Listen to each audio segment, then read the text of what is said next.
students. Already you know that asexual reproduction occurs in different way in different organisms.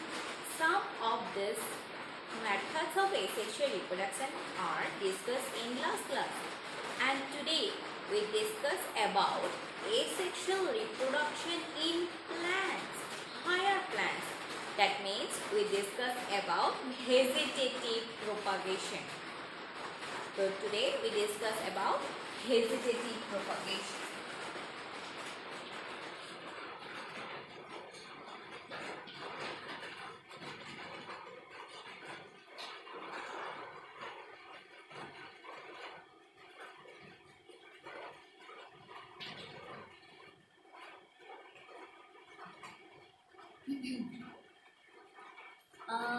Already তোমালোকে গমেই পালা যে অজন্য প্ৰজনন প্ৰক্ৰিয়াটো জীৱভেদে বেলেগ বেলেগ হয়। তো বেলেগ বেলেগ জীৱই বেলেগ বেলেগ ধৰণে অজন্য প্ৰজনন প্ৰক্ৰিয়াটো সংঘটিত কৰে। তো তাৰ কিছু পদ্ধতিৰ বিষয়ে আমি লাষ্ট ক্লাছত ডিছকাছ কৰিলোই। এতিয়া আজি আমি ডিছকাছ কৰিম উদ্ভিদৰ ক্ষেত্ৰত অজন্য প্ৰজনন প্ৰক্ৰিয়াটো কেনেকুৱা হয়, মানে হায়াৰ প্লেন্ট অৰ্থাৎ তোমাৰ উচ্চ শ্ৰেণীৰ উদ্ভিদৰ ক্ষেত্ৰত আমাৰ অজন্য প্ৰজননটো কেনেকুৱা, যাক আমি কি বুলি কওঁ, অংগজ প্ৰজনন বুলি কওঁ, ভেজিটেটিভ প্ৰপাগেশ্যন। অসমীয়াত কি বুলি কোৱা হয়, অংগজ প্ৰজনন। তো আজি আমি এই ভেজিটেটিভ প্ৰপাগেশ্যন আৰু অংগজ প্ৰজননৰ বিষয়ে আলোচনা কৰিম। তো first we should know about what is vegetative propagation. অংগজ প্ৰজনন কি, আমি সেইটো কথা প্ৰথমতে জানিব লাগিব। So what is vegetative propagation? So vegetative propagation is the process of formation of new plants from the detached vegetative part of the parent plant. Okay, so this process of asexual reproduction is known as vegetative propagation. So vegetative propagation is the process of formation of new plants from detached vegetative part of the parent plant. This is the vegetative propagation. অংগজ প্ৰজনন। তো অংগজ প্ৰজননটো হৈছে এনেকুৱা এটা প্ৰক্ৰিয়া য'ত মাতৃ জীৱদেহৰ বিচ্ছিন্ন অংশৰ পৰা নতুন উদ্ভিদৰ সৃষ্টি হয়। তো মাতৃ জীৱদেহৰ বিচ্ছিন্ন অংশৰ পৰা সৃষ্টি হোৱা উদ্ভিদৰ যিটো প্ৰক্ৰিয়া আছে সেই প্ৰক্ৰিয়াটোকে আমি কি বুলি কৈছোঁ, অংগজ প্ৰজনন বুলি কৈছোঁ। এতিয়া vegetative propagation is two types. অংগজ প্ৰজনন আমাৰ দুই প্ৰকাৰ। তো what are the types? So vegetative propagation is two types. First one is the natural vegetative propagation. Natural vegetative propagation. And second one is this is the first one, natural vegetative propagation, and second one is the artificial vegetative propagation. Okay, তো আমাৰ অংগজ প্ৰজনন বা vegetative প্ৰপাগেশ্যন কেই প্ৰকাৰৰ? দুই প্ৰকাৰৰ। কি কি দুই প্ৰকাৰৰ? ফাৰ্ষ্ট ওৱানটো হৈছে নেচাৰেল ভেজিটেটিভ প্ৰপাগেশ্যন, প্ৰাকৃতিক অংগজ প্ৰজনন বুলি কোৱা হয়। আৰু দ্বিতীয়টো হৈছে আৰ্টিফিচিয়েল ভেজিটেটিভ প্ৰপাগেশ্যন, যাক কোৱা হয় কৃত্ৰিম অংগজ প্ৰজনন। তো এই দুই প্ৰকাৰৰ হৈছে আমাৰ অংগজ প্ৰজনন, ভেজিটেটিভ প্ৰপাগেশ্যন। তো first we discuss about this natural vegetative propagation. তো প্ৰথমতে আমি প্ৰাকৃতিক অংগজ প্ৰজননৰ বিষয়ে ডিছকাছ কৰিম। তো what is natural vegetative propagation? তো natural vegetative propagation is the process which going through naturally. Natural vegetative propagation going through naturally. It happen naturally. No human are involved in this process. Natural vegetative propagation going through naturally. It happen naturally. No humans are involved in this process. That means naturally some parts are detached from the parent plant and from this detached part new individuals are developed. So naturally some parts are detached from the parent plant, and from this detached part new individual are developed, and this is the natural vegetative propagation. प्राकृतिक अंगज प्रजनन तो प्राकृतिक अंगज प्रजनन प्रक्रियाটো प्रकृतिर द्वारा নিজে নিজে হয় ইয়াত কোনো মানুহ জড়িত হৈ নাথাকে অৰ্থাৎ প্ৰাকৃতিকভাৱে মাতৃ উদ্ভিদজোপাৰ পৰা কিছুমান অংশ বা কিছুমান অংগ সেপাৰেট হৈ যায় অৰ্থাৎ বিচ্ছিন্ন হৈ যায় ডিটাচ হৈ যায় আৰু সেই মাতৃ দেহৰ পৰা প্ৰাকৃতিকভাৱে বিচ্ছিন্ন হোৱা অংশৰ পৰাই একোডাল সম্পূৰ্ণ উদ্ভিদৰ সৃষ্টি হয় আৰু সেই প্ৰক্ৰিয়াটো যেহেতু নেচাৰেলি নিজে নিজে হৈছে তাত কোনো মানুহ জড়িত হ'ব লগা হোৱা নাই আৰু সেই কাৰণে এই প্ৰক্ৰিয়াটো কোৱা হৈছে নেচাৰেল ভেজিটেটিভ প্ৰপাগেশ্যন ওকে তো এইখিনি কথা আমি বুজি পালো এতিয়া natural vegetative propagation प्राकृतिक अंगज प्रजनन तो stem leaf root উদ্ভিদৰ কাণ্ড শিপা পাত তো এইবিলাকৰ থ্ৰুদি নেচাৰেলি নিজে নিজে কি হয় ভেজিটেটিভ প্ৰপাগেশ্যন মানে নিউ প্লান্ট ইণ্ডিভিজুৱেল হৈ থাকে উইদাউট সেক্সুৱেল ৰিপ্ৰডাকশ্যন তো দ্যাট মিন্স এসেক্সুৱেল ৰিপ্ৰডাকশ্যন অযৌন প্ৰজননৰ দ্বাৰাই কি হয় যাতে প্ৰজনন কাৰ্য চলি থাকে So, natural vegetative propagation occurs through this stem, roots, leaves, etc. So, for example, so এতিয়া আমি কিছুমান এক্সাম্পল হিচাপে যদি ধৰি লওঁ উদাহৰণ হিচাপে ধৰি লওঁ কেনেকুৱা সাপোজ তোমালোকে ব্ৰায়োফাইলাম লিফ লোৱা ব্ৰায়োফাইলাম leaf is reproduced asexually by leaves তাৰ মানে আমাৰ যেটো পাতে গজা আছে ইংলিছত ব্ৰায়োফাইলাম বুলি কওঁ এই পাতে গজাটো কি হয় প্ৰাকৃতিকভাৱে পাতৰ পৰা নিজে নিজে কি হয় অংগজ প্ৰজনন ঘটি পেলাই নতুন উদ্ভিদ বা নতুন পুলি নতুন নতুন জীৱৰ সৃষ্টি কৰে নতুন জীৱ মানে তাৰ নিচিনা একে জীৱৰ সৃষ্টি কৰে তো সেইটোৱে হৈছে আমাৰ natural vegetative propagation to not only leaf stem roots they are also used for vegetative propagation তো যেনেকুৱাকে পাত আছে ঠিক তেনেকুৱাকে কাণ্ড আৰু শিপাৰ দ্বাৰাও আমাৰ কি হয় নেচাৰেলি প্ৰাকৃতিকভাৱে ভেজিটেটিভ অংগজ প্ৰজনন কাৰ্য সংঘটিত হৈ থাকে তো কেনেকুৱাকে হয় আমি কেইটামান উদাহৰণ লওঁ যেনেকুৱাকে by roots by first one we discuss by roots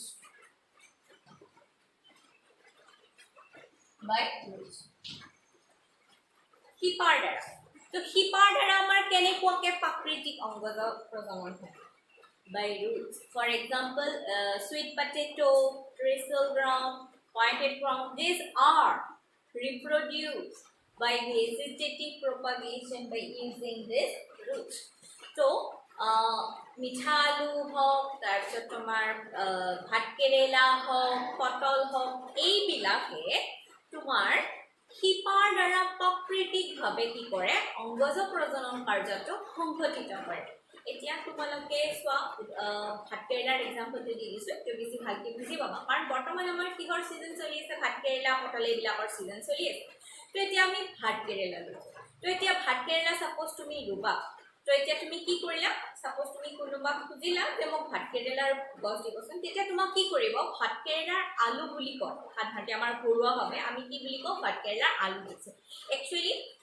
সেই আলুটো আমাৰ সাইন্সত এতিয়া কি বুজাইছে ৰুটছ শিপা উজোৱা হৈছে তো সেই আলুটো নি পেলাই তুমি ৰুই দিলা ৰুই দিয়াৰ পিছত তাৰ পৰা গছ হ'ল গছৰ পৰা তুমি ভাত কেৰেলা খাই দিলা তো দিছ ইজ এনেকুৱা মানে একবৰ্ষী উদ্ভিদ গতিকে তুমি খোৱা লোৱা হৈ গ'ল তো এইটো বছৰ ছিজনটো গুচি গ'ল মৰি গ'ল তাৰপিছত তুমি নেক্সট দেখা পাবা যে এই আগতে এজোপা ভাত কেৰেলাহে ৰুইছিলা তো এইবাৰ নেক্সট কি হ'ল নেচাৰেলি ভেজিটেটিভ প্ৰপাগেশ্যন হৈ পেলাই তাৰ পৰা সেই এটা ৰুটছৰ পৰাই তোমাৰ আকৌ মাল্টিপ্লিকেশ্যন হৈ মাটিৰ তলে তলে ৰুটছৰ আকৌ ভেজিটেটিভ প্ৰপাগেশ্যন হৈ পেলাই বহুতটা ভাত কেৰেলাৰ পুলিৰ সৃষ্টি হৈছে তো এইটো কেনেকুৱাকৈ হ'ল নেচাৰেলি মাটিৰ তলত নিজে নিজে কাৰ দ্বাৰা হ'ল বাই ৰুটছৰ দ্বাৰা কি হ'ল প্ৰপাগেশ্যন হ'ল ভেজিটেটিভ প্ৰপাগেশ্যন হৈ পেলাই আকৌ তাৰ ডটাৰ ইণ্ডিভিজুৱেলবিলাক কি হ'ল বাঢ়ি গ'ল ঠিক আছে তো তো এনেকুৱাকে বাই ৰুট টিপাৰ জৰিয়তে আমাৰ নেচাৰেল ভেজিটেটিভ প্ৰপাগেশ্যন হৈছে তো আমি এক্সাম্পল কি ক'লো সুইট পটেটো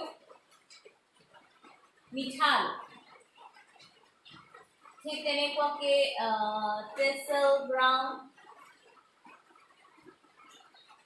পয়েন্টেড গ্ৰাম वगैरह etc তো এতিয়া নেক্সট আমি ৰুটৰ কথা ক'লো নেক্সট আমি বাই লিভস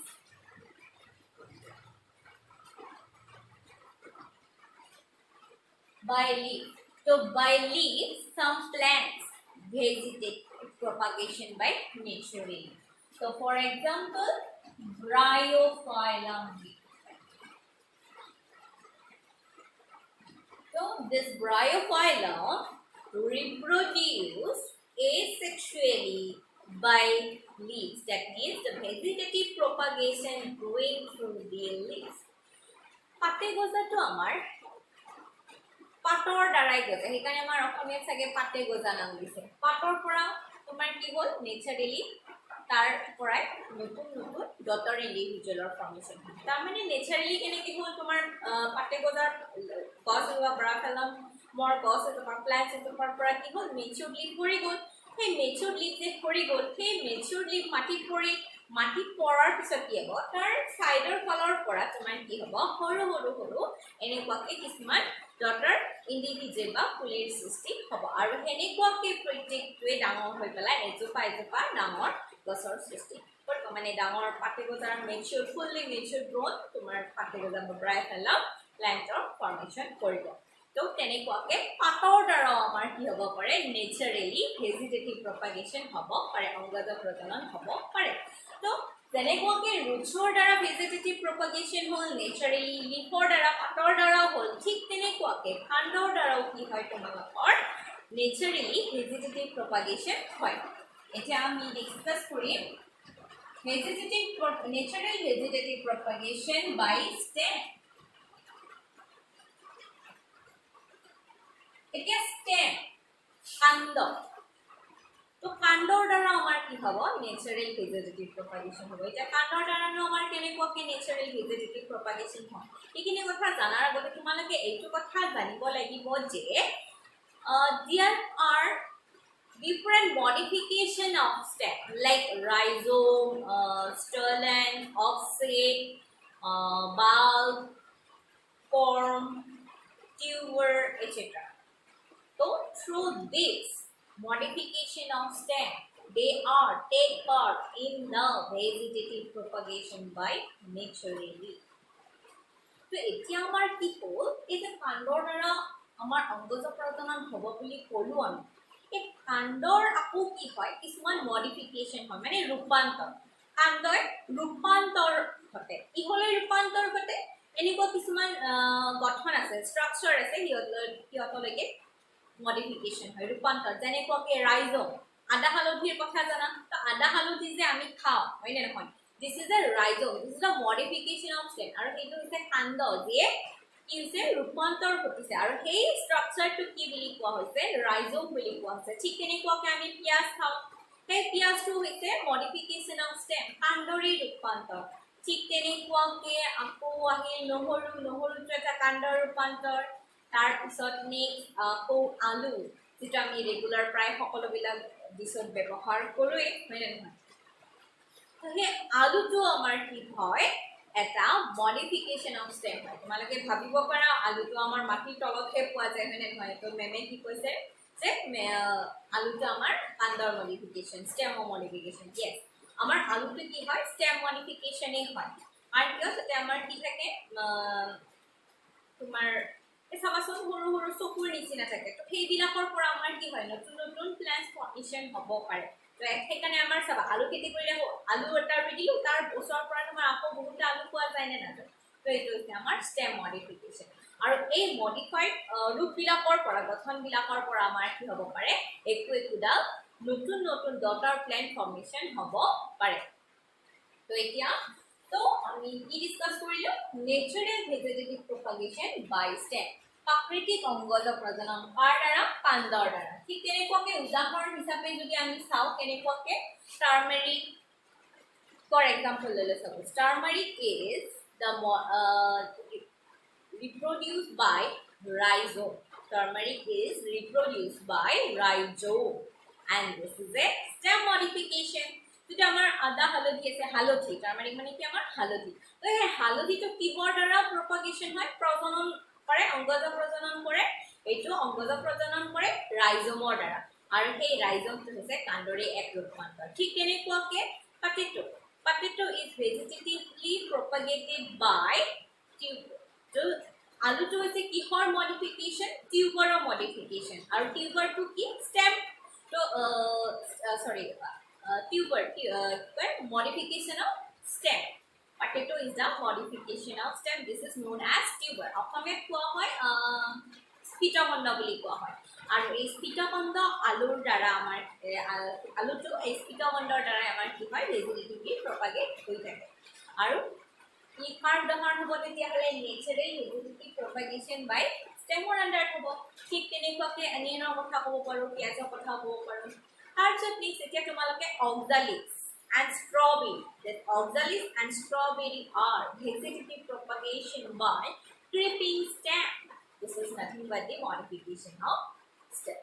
তোমালোকে oxalis আমাৰ অসমীয়া ঘৰুৱা টাৰ্মটো হৈছে চেঙাৰ টেঙা বা টেঙেচি টেঙা বুলি কোৱা হয় হয়নে নহয় ঠিক তেনেকুৱাকৈ strawberry তোমালোকে নাম শুনিয়ে আছা কিছুমানে হয়তো খায়ো পাইছা এতিয়া চাবা আমাৰ কি হয় সাপোজ ইট ইজ টেঙেচি টেঙা কজ সাপোজ এনেকুৱা পাত থাকে এনেকুৱা ঠিক আছে এটা মেইন প্ল্যান তাৰপিছত চাবচোন তোমালোকে এইখিনি এইবিলাক ছয় মাটি তো ঠিক এনেকুৱাকে আগবাঢ়ি যাব তাৰপিছত এনেকুৱাকে আকৌ কেইটামান হ'ব ৰুট ফৰ্মেশ্যন হ'ব আৰু এনেকুৱাকে আগবাঢ়ি যাব ৰুট ফৰ্মেশ্যন হ'ব হয়নে তো এনেকুৱাকে যে গ'ল সাপোজ কি হ'ল কিবা এটা কাৰণত কি হ'ল এই মাদাৰ প্লেণ্টৰ পৰা ই ছেপাৰেট হৈ গ'ল ডিটাচ হৈ গ'ল তো এতিয়া ই মৰি নাযায় এই কি হ'ব নিজাকে এটা নিউ ইন্ডিভিজুৱেল হিচাপে ডটাৰ প্ল্যান্ট হিচাপে ই থাকি যাব তো this is oxalis this process is occur in oxalis strawberry তাৰপিছত আমাৰ যেটো মানিমুনি আছে তো এইবিলাকৰ ক্ষেত্ৰত আমাৰ কি হয় নেচাৰেল ভেজিটেটিভ প্ৰপাগেশ্যন বাই ষ্টেম হয় ক্লিপিং ষ্টেম আগবাঢ়ি যায় আমি কয় তো ইহঁতৰ দ্বাৰা আমাৰ নেচাৰেল ভেজিটেটিভ প্ৰপাগেশ্যন হৈ গ'ল এতিয়া চোৱা আমি নেচাৰেল ভেজিটেটিভ প্ৰপাগেশ্যনত আমি কি পালো প্ৰাকৃতিকভাৱে নিজে হ'ব কাৰ দ্বাৰা হ'ব ৰুটছৰ দ্বাৰা হ'ব কিকৰ দ্বাৰা হ'ব পাৰে লিফৰ দ্বাৰা পাতৰ দ্বাৰা হ'ব পাৰে আৰু কি হ'ব পাৰে ষ্টেমৰ দ্বাৰা হ'ব পাৰে ষ্টেমৰ দ্বাৰা হওঁতে আমি গম পালো যে ষ্টেমৰ বিভিন্ন ৰূপান্তৰ থাকে মডিফিকেশ্যন থাকে আৰু এই মডিফাইড গ্ৰুপবিলাক গঠনবিলাকৰ পৰা আমাৰ কি হয় প্ৰাকৃতিকভাৱে সিহঁতৰ প্ৰপাগেশ্যনটো হৈ থাকে ঠিক আছে next we discuss about the second type of vegetative propagation. This is the artificial vegetative propagation. So second, we discuss about artificial vegetative propagation. So what is artificial vegetative propagation? So artificial vegetative propagation occurred by involvement of human being. Artificial vegetative propagation is going through involvement of human being. And that's why it is known as artificial vegetative propagation or simply we call it as man-made vegetative propagation. Okay? So, কৃত্ৰিম অংগজ প্ৰজনন এটা কৃত্ৰিম অংগজ প্ৰজনন বুলি কওঁতে আমি কি বুজি পালো যে কৃত্ৰিম অংগজ প্ৰজনন মানুহৰ দ্বাৰা হয় ইয়াতে মানুহ জড়িত হৈ থাকে আৰু মানুহ যেহেতু জড়িত হৈ থাকে সেই অংগজ প্ৰজনন কাৰ্যত সেইকাৰণে ইয়াক কি বুলি কোৱা হৈছে নাম দিয়া হৈছে কৃত্ৰিম অংগজ প্ৰজনন এতিয়া ইয়াৰ বিভিন্ন there are so many methods of artificial vegetative propagation like cutting, layering, grafting, micropropagation, etc. These are the methods of artificial vegetative propagation. তো এতিয়া আমাৰ কৃত্ৰিম অংগজ প্ৰজননৰ বিভিন্ন পদ্ধতি আছে যেনেকৈ কাটিং আছে লেয়াৰিং আছে কলম জাপা কলম জোড়া কলম গ্ৰাফটিং তাৰপিছত মাইক্ৰ'প্ৰপাগেশ্যন সূক্ষ্ম প্ৰবৰ্ধন এইবিলাক তো এইবিলাক হৈছে different methods of artificial vegetative propagation next we discuss about this methods তো আমি কি ক'লো আৰ্টিফিচিয়েল ভেজিটেটিভ প্ৰপাগেশ্যনৰ বিভিন্ন মেথডছ কি থাকিব cutting next one layering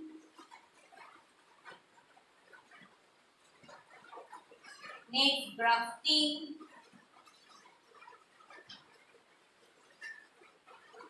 Next, micropropagation.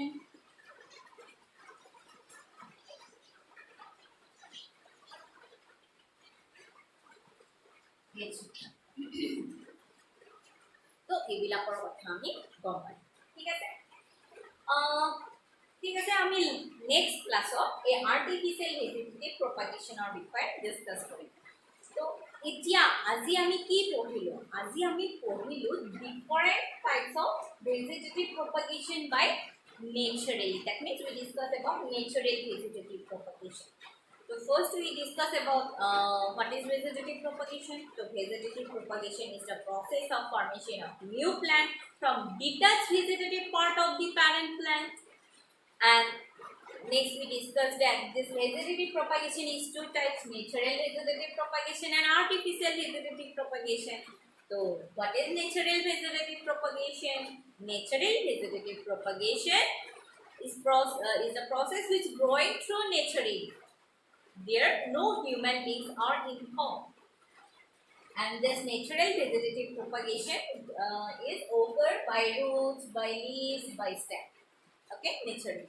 So naturally, from the leaves, from the roots, from the stems, new total individual are developed. That means naturally these parts are detached from the parent plant or mother plant, and from the detached part are developed into new individual.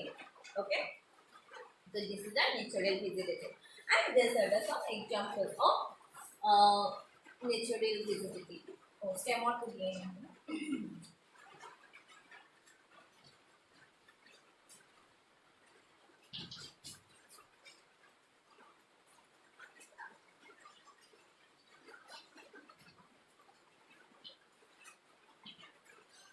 তো আজি আমি কি পঢ়িলো আজি প্ৰথম আমি পঢ়িলো অংগজ প্ৰজনন কি অংগজ প্ৰজনন কি অংগজ প্ৰজনন হৈছে এক প্ৰক্ৰিয়া য'ত মাতৃ জীৱদেহৰ বিচ্ছিন্ন অংশৰ পৰা নতুন জীৱৰ সৃষ্টি হয় অৰ্থাৎ ডটাৰ ইণ্ডিভিজুৱেল সৃষ্টি হয় এতিয়া এই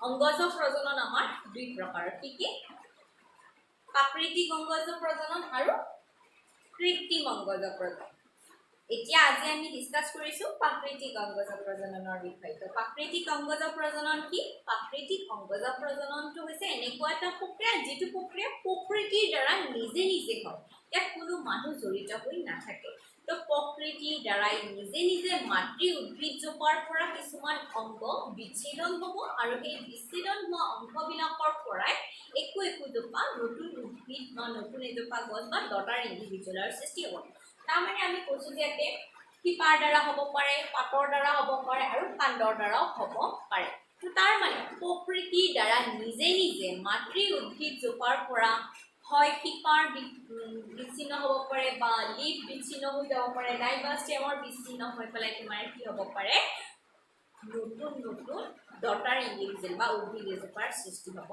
পাৰে তো এনেকুৱাকৈ প্ৰাকৃতিকভাৱে ভেজিটেটিভ প্ৰপাগেশ্যন অৰ্থাৎ নেচাৰেল vegetative propagation প্ৰাকৃতিক অংগজ প্ৰজনন প্ৰক্ৰিয়াটো চলি থাকে তো আমি উদাহৰণবিলাকৰ কথা ক'লো তো আজিখিনি তো নেক্সট ক্লাছত আমি কি ডিসকাস কৰিম আৰ্টিফিচিয়েল ভেজিটেটিভ প্ৰপাগেশ্যন তো এইটো তোমালোকে বেছি ভাল পাবা ইণ্টাৰেষ্টিং পাবা ইয়াতে বিভিন্ন মেথডছবিলাক আছে ঠিক আছে থেংক ইউ